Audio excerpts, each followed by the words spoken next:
Hi there, I'm Simon, and I've got a little video today to help explain perhaps how some people are feeling out there, I think. You know, we seem to be swinging between two different moods, I suppose. Some folks I've come across are really struggling to get going. You know, when you're feeling, there's nothing to get up for, life's Groundhog Day. It just seems to be like you've got no energy to do anything. And that's at one end of the spectrum. And at the other end of the spectrum, we've got people who are totally burned out, right? They've been working so hard, keeping people cared for, keeping the country going, keeping products moving through supply chains, caring, that actually they're getting to burnout stage. And so it seems to me as though we've got these two different things going on in our lives. In one place where, I'm so lethargic, I can't get going. And right on the other end of the scale, we've got, oh my God, I've got no time to think. I am go, too much now. It's starting to really make me feel sick. So I've got an interesting theory to share with you. And it's not a new one, actually. It was originated way back in 1908 by two gentlemen called Yerkes and Dodson. And what they realized is that actually we have an optimum amount of stress, an optimum amount of pressure. Now they called it arousal, but I don't mean that sort of arousal. No, what I'm talking about here is actually your stress levels. And so actually we need a bit of stress to get us going in the day. But if we have too much of it, then it starts to take its toll.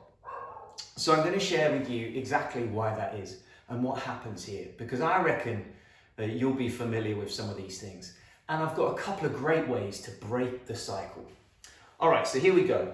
Now here's the pressure performance curve here. On this axis here, we've got increasing pressure, ranging from no pressure at all to too much pressure. And on this axis here, we've got performance, high performance and no performance. And what these two guys realized was that actually, when we've got no pressure, we've got no performance.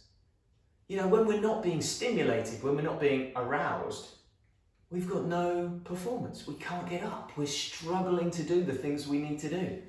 And so this zone here, I call it boredom.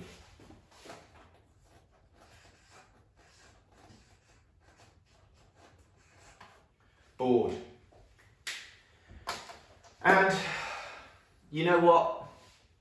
That's where some of us are right now. There's nothing to get up for. Maybe we've not got a job to get going for. But notice how, if we have too much pressure, our performance is exactly the same. And so it's a bit like this. If there's no pressure, no stimulus, life is pretty blank. So what happens when we get a bit of pressure? Get a bit of arousal? Where do we go? Well, when we get a little bit of good stress, I'm calling this good stress. This is EU stress. Nothing to do with Brexit, by the way. Eustress versus distress.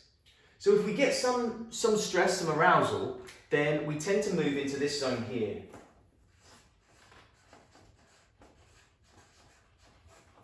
Our comfort zone.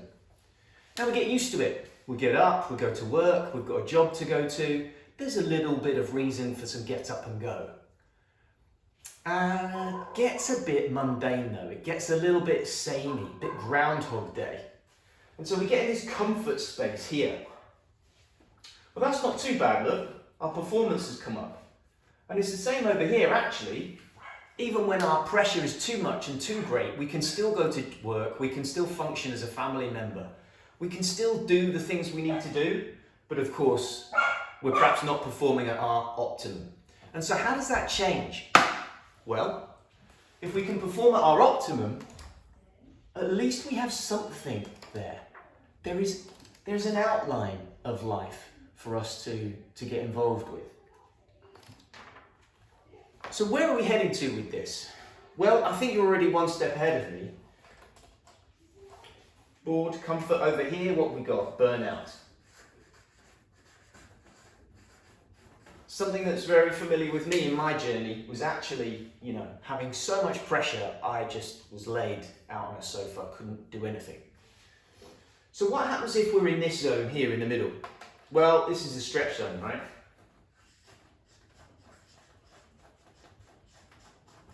Stretch zone. And what we're heading for is that nice balance of enough pressure for us to be able to perform at our best, but not too much so that we start to get sick. But do you notice how I've drawn the line just on the down curve? Sometimes when we have too much stress, and then we can adapt and learn and grow, and then we have too much stress and challenge, and then we adapt and learn and grow. That can be a real force for good and force for progress as well. So what happens if we find this place where we've got a nice bit of arousal, nice bit of stress to get us going in the day, but not too much to start making us sick? How does that change what life feels like? Well, as you can see, if we can find that place, life is altogether more colourful. So how do we do that? Well, I've got a couple of key things for you to think about right now. First of all, where are you on the curve? Very, very important. Do you feel like you're knackered and you're broken and you're burnt out? If so, my top tip for you is self-kindness. Right here today, do something to make yourself kinder to yourself. Something, maybe some forgiveness. Maybe do that thing to treat yourself, to put some self-kindness back in. Really, really important that you don't keep trying to punch through, to work harder, to get through it. Because guess what? Your performance just goes down. The harder you work, the more pressure there is, the worse the performance gets and the sicker you get. So self-kindness is a fantastic way to start working your way back to find your optimum performance.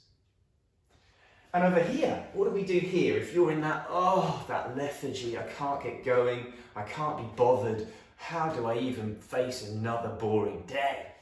Well, if you're in this place, up this end of the pressure performance curve, my top tip is to stretch yourself to passion.